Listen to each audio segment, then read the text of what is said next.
నమస్తే రమగారు. నమస్తే జయ. రమగారు, ఈరోజు ఏం సినిమా చెప్తారు? ఎన్టీ రామారావు గారిది రాజమకుటం చెప్దాం. ఓకే. రాజమకుటం అంటే రాజ కిరీటం, మకుటం అంటే కిరీటం కదా. అయితే ఇది గాంధార దేశానికి ఒక రాజుగారు, ఆయనకు ఒక తమ్ముడు ఉన్నాడు. రాజుగారికి ఒక అబ్బాయి, మా తమ్ముడికి ఒక అబ్బాయి ఉన్నాడు. తమ్ముడే సర్వసైన్యాధ్యక్షుడు, ప్రచండు అతని పేరు.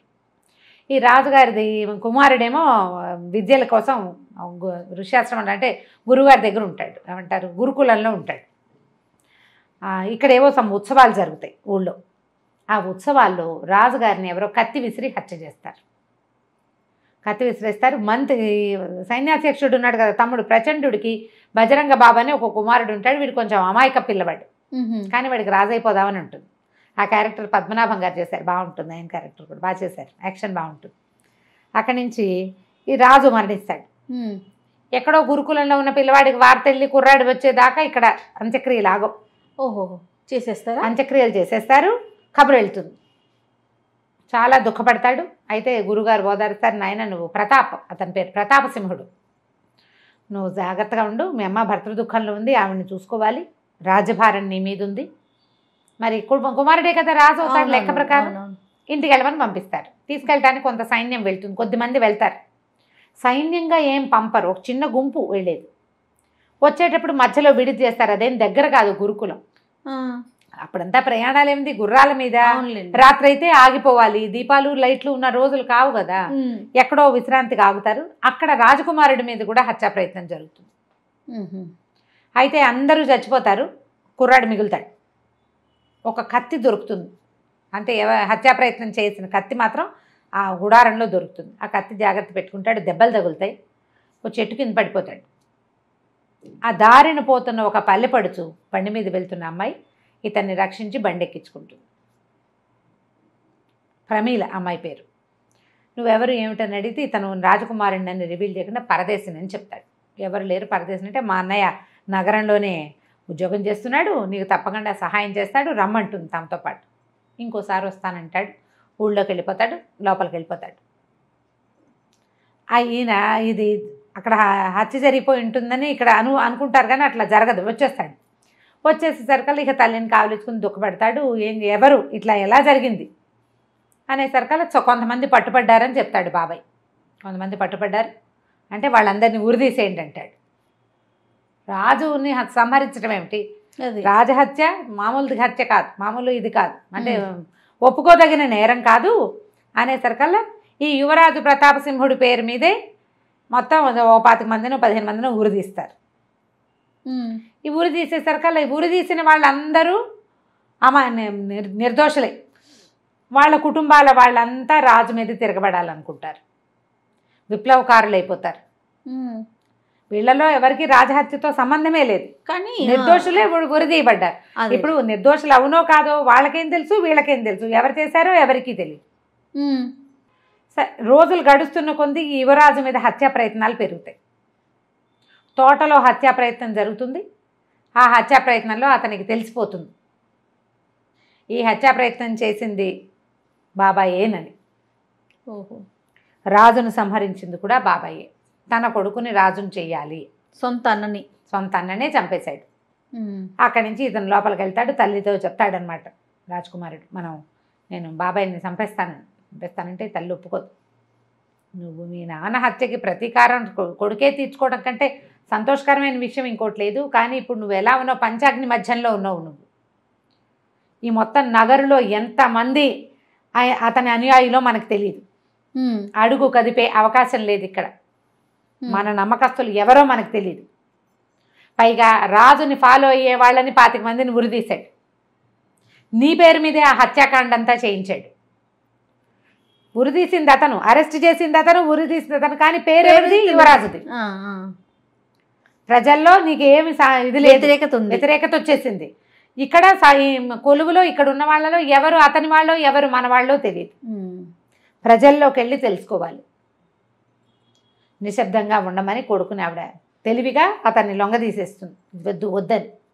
ఇతను మెల్లిగా బయటకి వెళ్ళటం మొదలు పెడతాడు. ఇంతలో ఏమవుతుంది, ఏ ప్రమీలైతే ఇతన్ని లోపల రాజ్యానికి చేర్చిందో ఆ ప్రమీల అన్నయ్య కూడా ఈ ఉరి తీసిన వాళ్ళల్లో ఒకడు, ఉరి తీయబడ్డ వాళ్ళల్లో. ఓహో. కొన్ని కుటుంబాల వాళ్ళంతా కలిసి వాళ్ళంతా విప్లవకారులు అయిపోతారు. ఒకరోజు వచ్చి మన రాజుగారి ఖజానా దోచుకోవడానికి వస్తారు. వాళ్ళకి కావాలి కదా ఆయుధాలు, వాటికి ఏదో డ్యాన్స్ డ్రామా వాళ్ళలాగా వచ్చి కారాగారం దగ్గర కొంతమందిని విడిపించుకెళ్ళిపోతారు, ఖజానాన్ని కొంత కొట్టేస్తారు. ఆ కొట్టేసే క్రమంలో ఆ అమ్మాయి పారిపోతుంది, ఆ ప్రమీల కూడా ఉంటుంది. ఆ అమ్మాయి వెనకాల పడతారు సైనికులు. అదే సమయానికి ఈయన వస్తాడు, ఈ రాజకుమారుడు కూడా అక్కడికి. నేను రామారావు గారి పేరు చెప్పట్లేదు, కథలోకి తీసుకెళ్తున్నా అంతే. అయితే ప్రతాప్ సింహుడు, యువరాజు ప్రతాప్ సింహుడు ఆ సమయానికి అక్కడికి వస్తాడు. అతనికి తెలుస్తుంది ఈ అమ్మాయి వెనకాల పడుతున్నారు వీళ్ళు అని. అతను కొంచెం మారువేషంలో ఉంటాడు. పాత సినిమా మారువేషాలు మనం గుర్తుపడతాం, వాళ్ళు ఎవరు గుర్తుపట్టలేనట్టుగా ఉంటాయి. ఆ ఉన్న సైనికుల్ని తప్పుదోవ పట్టిస్తాడు. లోపల ఒక అమ్మాయి ఉందంటే అమ్మాయి ఉంది, అది మా ఆవిడే, దాన్ని పిచ్చి అరిచి మీద పడి రక్కుతుందని చెప్తాడనమాట. ఆ అమ్మాయి హింట్ అర్థమవుతుంది, ఓహో మీద పడి రక్కితే వీళ్ళు మన వదిలేస్తారని పిచ్చిదానిలాగా నటిస్తుంది. సైనికులందరూ వెళ్ళిపోతారు. తర్వాత థ్యాంక్స్ చెప్తే ఇతను చెప్తాడు, ప్రమీల నేనే పరదేశం మీ అన్నయ్య ఎట్లా ఉన్నాడు, మీ ఇంటికి రమ్మన్నావు, ఇప్పుడు వస్తాను మీ ఇంటికి అంటాడు. ఇంకెక్కడ మా అన్నయ్యని ప్రతాప్ సింహుడు పొట్టన పెట్టుకున్నాడు, వాడిని చంపటమే ప్రతిజ్ఞ నాదంటుంది తన్నే ఇంతకీ. సరే ఇంకేం చేస్తాడు, మెల్లిగా ఆ అమ్మాయితోటి స్నేహం కలుపుతాడు. ఇతను వెళ్తూ వస్తూ ఉంటాడు. తల్లి ఏం చెప్తుందంటే ప్రజలు అసలు బయటికి కూడా వెళ్ళనివ్వరు అంతఃపురంలో నుంచి ఇతన్ని. తను బాబాయ్ ఏర్పాటు చేస్తాడు. ప్రమాదంగా ఉంది, బయట పరిస్థితులు బాగుండలేదు, ప్రమాదం నీ మీదే కాదు, ప్రాణాపాయం ఉంది, నీకు ప్రాణాపాయం ఉంది, నీ మీదేమో ఇవి జరుగుతున్నాయి హత్యా ప్రయత్నాలు, నువ్వు వెళ్ళొద్దు అంటాడు. తల్లి ఏం చెప్తుందంటే పూజా మందిరంలో నుంచి బయటికి వెళ్ళిపోయేందుకు ఒక రహస్య మార్గాన్ని చూపిస్తుంది. ఈవిడతో పాటు ఒక చెలికత్తి ఉంటుంది, అమ్మాయి ఆవిడ వెనకాలే ఉంటుంది. ఆ పిల్లకు కూడా అన్నీ తెలుసు, మాట్లాడకుండా ఉంటుంది. అసలు ఆ క్యారెక్టర్ మొత్తం 2 సార్లు డైలాగులు ఉంటాయి అంతే. మిగిలిన అంతసేపు ఆవిడ ఎక్కడుంటే అమ్మాయి ఎక్కడ ఉంటుంది అనమాట. పాతకాలపు రాచరికాల్లో ఇలా నడిచేదిట, మనం కథల్లో చూస్తాం. అది వాళ్ళు వెనకాలే ఉంటారు, కిక్కురు మనరు, వాళ్ళకి రహస్యం అంతా తెలుసు, వాళ్ళు నోరు మీద ఎక్కడ మాట్లాడరు. బాగా అవసరమైనప్పుడు ఒక్క డైలాగ్ ఉంటుంది అంతే. మనం చూస్తుంటాం అట్లా. సినిమాలో ఫ్రెండ్స్ కూడా కొన్ని క్యారెక్టర్లు అన్ని ఫ్రేముల్లోనూ ఉంటారు, వాళ్ళు ఏం మాట్లాడరు, డైలాగ్స్ ఉండవు. కానీ అన్ని ఫ్రేమ్స్లోనూ ఖచ్చితంగా అంటే వాళ్ళ కీలక పాత్ర ఉంటుంది, వాళ్ళు మాట్లాడకుండా ఉంటారు అంతే. సరే ఏమవుతుంది, చూపిస్తుంది మార్గం. ఆ మార్గం ద్వారా ఇతను తిరుగుతూ వస్తూ ఉంటాడు. సరే క్రమంగా ఏం చేస్తాడంటే ఇతను ఒక గజ దొంగ అవతారాన్ని ఎత్తుతాడు, నల్ల త్రాచు పేరుతోటి. మొత్తం రూపం మార్చుకుంటాడు, మొహానికి ఒక ముసుగు వేసుకుంటాడు. గుర్తుపట్టలేని పోలికే, మామూలు బట్టలు కాదు, బట్టలు వేరుగా ఉంటే మొహానికి ఒక ముసుగు కూడా ఉంటుంది. ముసుగు లోపల మాట్లాడితే వాయిస్ గుర్తుపట్టలేకపోతాం. వీళ్ళంతా ఈ విప్లవకారులంతా ఇతనికి దగ్గర అవుతారు.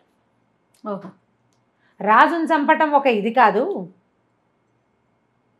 రాజును చంపడం పెద్ద విషయం కాదు, రాజును కాదు చంపవలసింది, ఈ లక్షణం పోవాలి, ప్రజల్ని పీడించే గుణం రాచరికంలో పోవాలంటాడు. కొంతమంది సాటిస్ఫై అవుతారు. కాకపోతే ఇతను ప్రమీలతో క్లోజ్ అవుతున్నాడని వాళ్ళలో ఒక సూరసేనుడు అని ఉంటాడు, అతనికి కొంచెం కోపం వస్తుంది. రాజనాల్ గారు చేశారు ఆ క్యారెక్టర్, అతనికి నచ్చదు, ఈ అమ్మాయి అంటే అతనికి ఇష్టం. వీళ్ళిద్దరూ క్లోజ్ అవ్వడంతో అతనికి కొంచెం చిరాగ్గా ఉంటుంది. ఇతన్ని తప్పు చేద్దామని చూస్తాడు కానీ కుదరదు. ప్రతిసారి అతనే గెలుస్తున్నట్టుగా కనపడతాడు. అక్కడి నుంచి రాజుగారిని సింహాసనం ఎక్కిస్తారు, ఈ యువరాజుని. పట్టాభిషేకం చేసే రోజున ఇతనికి మత్తుమందు కలిపి ద్రవం ఇవ్వడానికి, మద్యం ఇవ్వడానికి ట్రై చేస్తారు. మధుపాత్ర ఇచ్చేసరికల్లా తమ్ముడికి తాగిచ్చాలని చూస్తాడు, తమ్ముడు తీసుకోడు. ఇతనే మెల్లిగా అది పారబోసేసి అది తాగేసి తనకి పిచ్చెక్కినట్టు నటించడం మొదలు పెడతాడు. పిచ్చెక్కితే ఈయన బాబాయ్ అడుగుతాడు వైద్యుడిని, అదేమిటి నువ్వు ఇచ్చిన మందు చచ్చిపోతాడన్నావు, వీడు చచ్చిపోలేదంటే ఏం కాదండి, మీరు నేనేమో నిమ్మరసంలో కలిపిమ్మన్నాను, మీరు ద్రాక్ష రసంలో కలిపించారు, అనుపానం మారింది కాబట్టి అందుకు మారింది, పిచ్చెక్కింది, కుంగి కృషించి నశించిపోతాడు, మెల్లిగా చచ్చిపోతాడు అంటే సరే అనుకుంటారు. పిచ్చి ఎక్కడ నటిస్తాడు కానీ ఆయనకి పిచ్చి లేదు, ఆ మందే తాగలే అసలు. అదేనండి, పిచ్చి పేరుతోటి ఈయన అంతఃపురంలోనే ఉంటాడు, లోపల నుంచి బయటకు వెళ్ళిపోతాడు అనమాట. క్రమంగా ఏమవుతుంది, వాళ్ళు ఇక్కడికి రావడానికి ప్రయత్నం చేస్తారు. నేను ఒకసారి రాజుని హత్య చేయడానికి, రాజు మీద కత్తి విసరటానికి, ఇట్లా రకరకాల ప్రయత్నాలు చేస్తారు, ఎక్కడా సక్సెస్ కారు. చివరికి ఈ నల్ల త్రాచును ఎలాగైనా ఈయన రాజుగారికి అప్పచెప్పించేసేయాలని ఇతను ఆ సూరసేనుడు ప్రయత్నం చేస్తాడు. వచ్చి చెప్తాడు, నేను పట్టిస్తాను, అమ్మాయిని పట్టిస్తాను, వీడిని పట్టిస్తానని. అమ్మాయి దొరకదు, ఇతన్ని పట్టించడానికి ప్రయత్నం చేస్తారు. ఇతనే నల్ల త్రాచని ప్రూవ్ చేసేస్తారు వాళ్ళంతా కలిసి. రాజనాలనే గుండు చేయించేస్తారు, మంత్రశక్తులు ఉన్నాయని నమ్మిస్తాడు. తనే నల్ల త్రాచగా యాక్ట్ చేస్తాడు. ఆ గదిలో ఉంటారు. తనే 2 క్యారెక్టర్లు మాట్లాడతాడు. పిల్లిగా మారిపోయి వెళ్ళిపోయాడు నల్లత్రాచు అని చెప్తాడనమాట. వాడికేవో మాయమంత్రాలునే, తాంత్రికుడు వాడు, మహాశక్తికి బలిస్తాడు. అలాంటి నమ్మకాలు ప్రబలేలాగా చేస్తాడు. చివరికి తెలిసిపోతుంది ఆయనకి వీళ్ళు తల్లి కొడుకు కలిసి నటిస్తున్నారు అని. ఓకే. నల్లత్రాచును పట్టేరు ఉరి తీస్తున్నారు అనగానే రాణి కంగారు పడుతుంది. తెలుసు ఆవిడికి తన కొడుకే నల్లత్రాచు అని. ఆవిడ పరిగెత్తుకుంటూ రాబోతే ఆ ద్వారపాలకుడి వేషంలో నిలబడి ఉంటాడు కుమారుడు. ఏం కాదు, నేను ఇక్కడే ఉన్నాను, నువ్వు ధైర్యంగా ఉండమంటే బాబాయ్ అప్పుడే వస్తాడు. అక్కడి నుంచి నల్లత్రాచుని చంపేస్తున్నావు వదిన గారు అని ఈవిడికి చెప్పి, పిల్లాడికి ఎలాగో కుమారుడు లేడు, ప్రతాపసింహుడు హత్య చేయబడ్డాడు, అదే ఆయన ఎత్తుకుపోయాడు నల్లత్రాచు, అదే ప్రూవ్ చేస్తారనమాట. కాబట్టి అతను లేడు, బజరంగ బాబుకే మనం పట్టాభిషేకం చేయాలి, మరి కుమారుడు ఉన్నాడు కదా ఈ పిల్లాడు అని ఆవిడని లోపలికి పంపిస్తాడు. ఇతన్నేమో లోపలికి రమ్మని పిలిచి, మహారాణితో నువ్వేం మాట్లాడుతున్నావు అని అడిగి ఇతన్ని కొట్టబోతాడు. కొట్టేసరికల్లా మొహం మీద వేసుకున్నటువంటి ఆ మీసాలు అవన్నీ ఊడిపోతాయి. ఇతనే ప్రతాపసింహుడేనని తెలుసుకుని ఆయన ఏం చేస్తాడంటే ఇతన్ని ఒక పాతాళ గృహంలో బంధించేస్తాడు. కథ అంతా డ్రమాటిక్గా నడుస్తూ ఉంటుంది. ఇతనితో పాటుగానే ఆ వేషం వేసుకుని లోపలికి వస్తుంది ప్రమీల. ఇతన్ని పట్టుకెళ్ళిపోవటం గమనించుకుని అక్కడికి వచ్చి అతన్ని రక్షిస్తుంది. నీళ్ళలో ఇక్కడ దాకా నీళ్ళు వచ్చేస్తాయి. నీతో పాటు మీ అమ్మని కూడా నేను సజీవ సమాధి చేస్తానని చెప్తాడు బాబాయ్.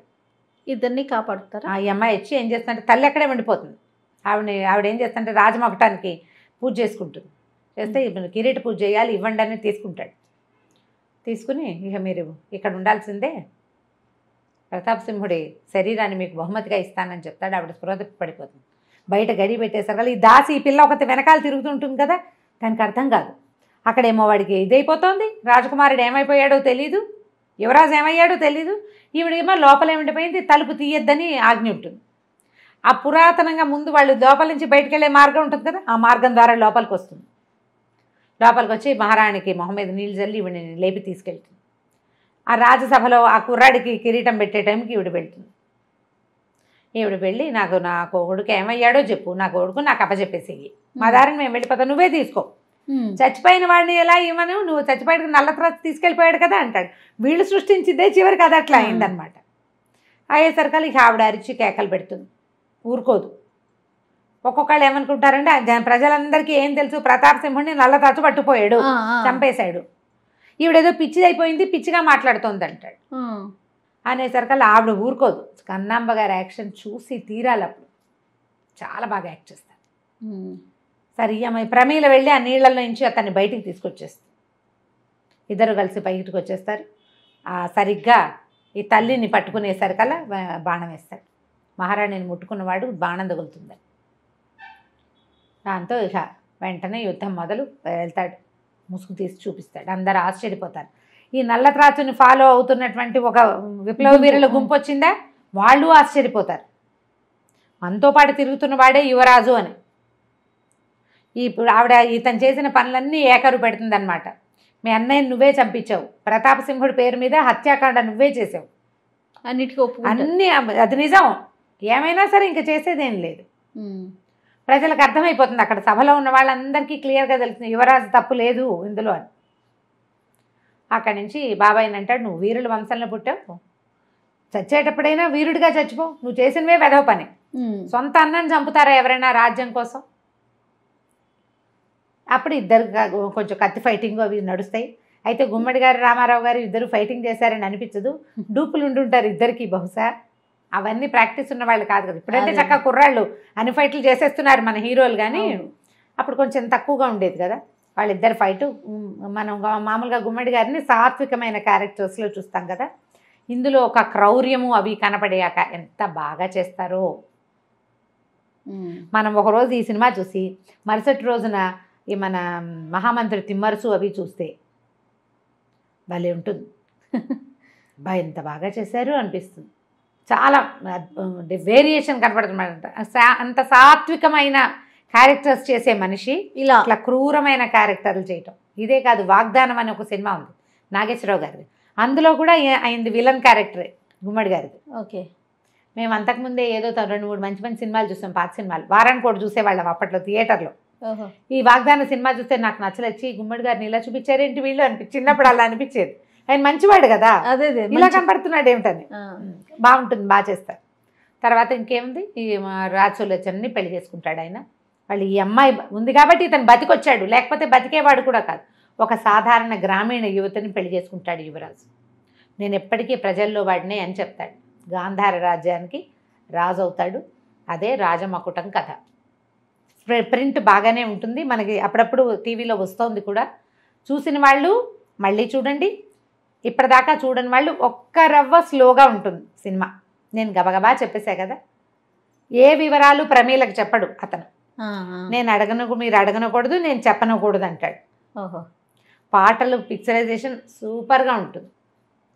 రాజసులోచన గారు కాస్త పొట్టిగా గుండుపిక్కలాగా ఉన్నట్టు కనపడతారు, కానీ పాటలు బాగుంటాయి. డ్యాన్స్ బాగుంటుంది ఆవిడది. మనిషి కొంచెం స్థూలంగా బొద్దుగా ఉంటారు, కానీ బాగుంటుంది సినిమా. ఓవరాల్గా ఇలా ఒక రాజకుమారుడి కథ సుఖాంతం అవటం. మనం బాహుబలి చూసాం, ఇంతే కదా. అవును, సుఖాంతమేగా అయింది. చాలా బాగుంది. అంతే. సూపర్ అమ్మగారు, నమస్తే. నమస్తే. సుమన్ టీవీలో మీ పర్సనల్ అండ్ బిజినెస్ ప్రమోషన్స్ కోసం కింది నెంబర్కి కాంటాక్ట్ చేయండి.